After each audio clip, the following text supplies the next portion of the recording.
Qual é o hormônio que atua nesse ganho de massa muscular?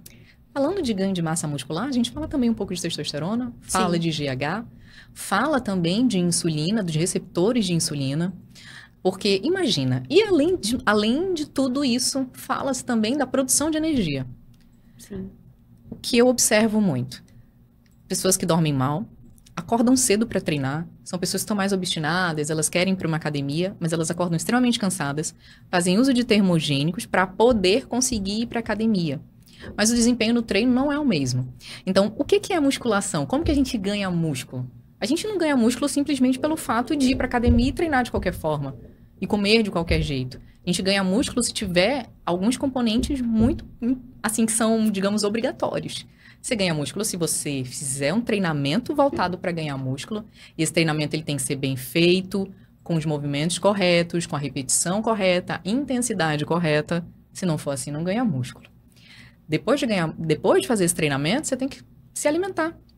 Sim, Então, tem que ter interessante. carboidrato, tem que ter proteína, tem que ter gordura. Músculo não cresce só com proteína, músculo cresce com carboidrato também. Só que se você tiver esses dois componentes e você não tiver um sono de qualidade, não é que você não vá conseguir, mas é que o teu desempenho vai ser muito pior. Vai ser muito mais difícil você chegar na hipertrofia que você deseja.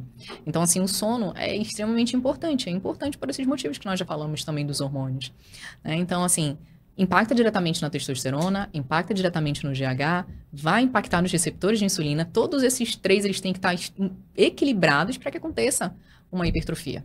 Então, olha, veja como é interessante. Como é importante dormir bem, dormir com qualidade. Sim, sim. É muito importante, é vital. Eu sempre falo, o sono é vital. Porque olha só, impacta no emagrecimento, impacta no ganho de massa muscular, ou seja, perda de massa gorda, ganho de massa muscular, e impacta na manutenção desse peso, né? Sim. Quando você atingir o seu objetivo, você vai manter. Imagina, vamos falar agora da medicação que a maioria das pessoas está utilizando para emagrecer, Sim, vamos né? falar. Que são os análogos do GLP-1, né? Que são as canetas emagrecedoras, que muitas pessoas fazem utilização com ou sem recomendação de um médico. Digamos que você utilize, não sou contra, existem pacientes meus que utilizam, mas digamos que você utiliza essa caneta, emagreça 10, 15 quilos, mas por algum motivo você não teve um olhar para o teu metabolismo, para o teu sono, para a tua alimentação, você apenas utilizou a medicação e perdeu este peso, não necessariamente emagreceu, porque emagrecer não é perder peso, emagrecer é perder gordura. Sim. E aí, quando você deixa de utilizar essas canetas, você mantém o seu mesmo estilo de vida.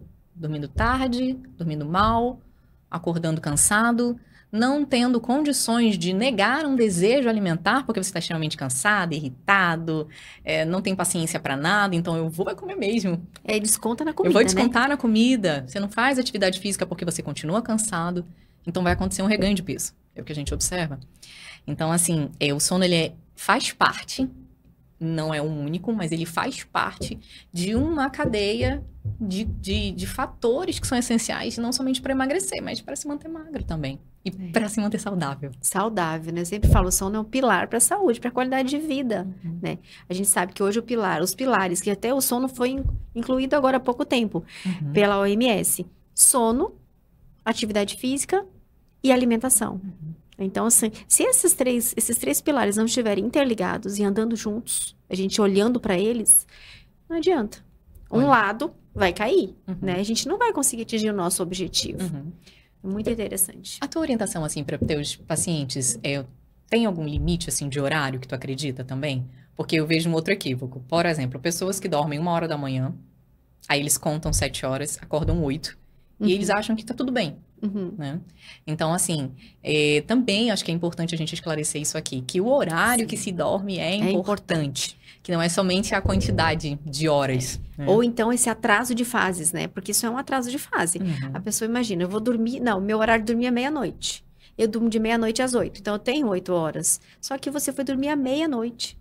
Então você já tá com atraso de fase. E a gente sabe que a gente tem um horário de pico de produção de melatonina, que é o hormônio do sono. Inclusive, é bom a gente conversar sobre isso, porque as pessoas querem, todo mundo quer tomar melatonina hoje. Virou a febre da melatonina, né? Sim. Só que é um hormônio que o nosso corpo produz só que em condições adequadas, né? Então, ele não produz assim, aleatoriamente.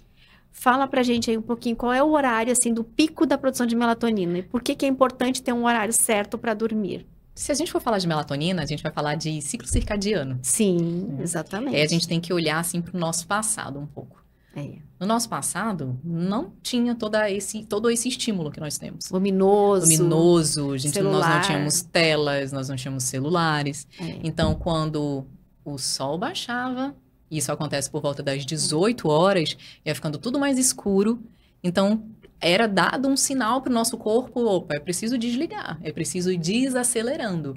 Então, a partir deste momento, que vai acontecendo as liberações, tanto de neurotransmissores, como, por exemplo, o GABA, que eu citei, como, por exemplo, a melatonina.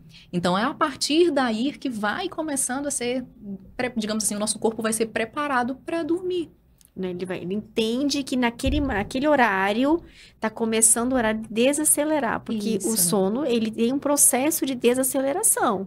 O organismo precisa, né, entrar nesse processo para dormir realmente. Por exemplo, por que não fala muito sobre a questão de comer à noite ou não comer à noite, né?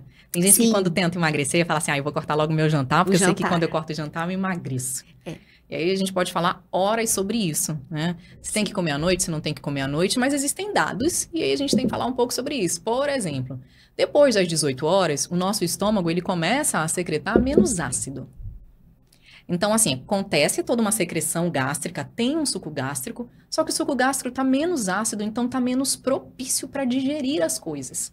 Então, por que é mais interessante você comer coisas mais leves à noite? Porque o teu estômago vai conseguir lidar com isso, vai fazer uma digestão mais adequada, isso não vai impactar no teu sono, e olha que eu não tô nem falando de emagrecimento aqui, eu tô falando só de fisiologia básica, do que acontece com o nosso corpo. Sim. E aí quando a gente pensa em emagrecimento, mas Amanda, não come carboidrato à noite, não come carboidrato? Claro que pode comer.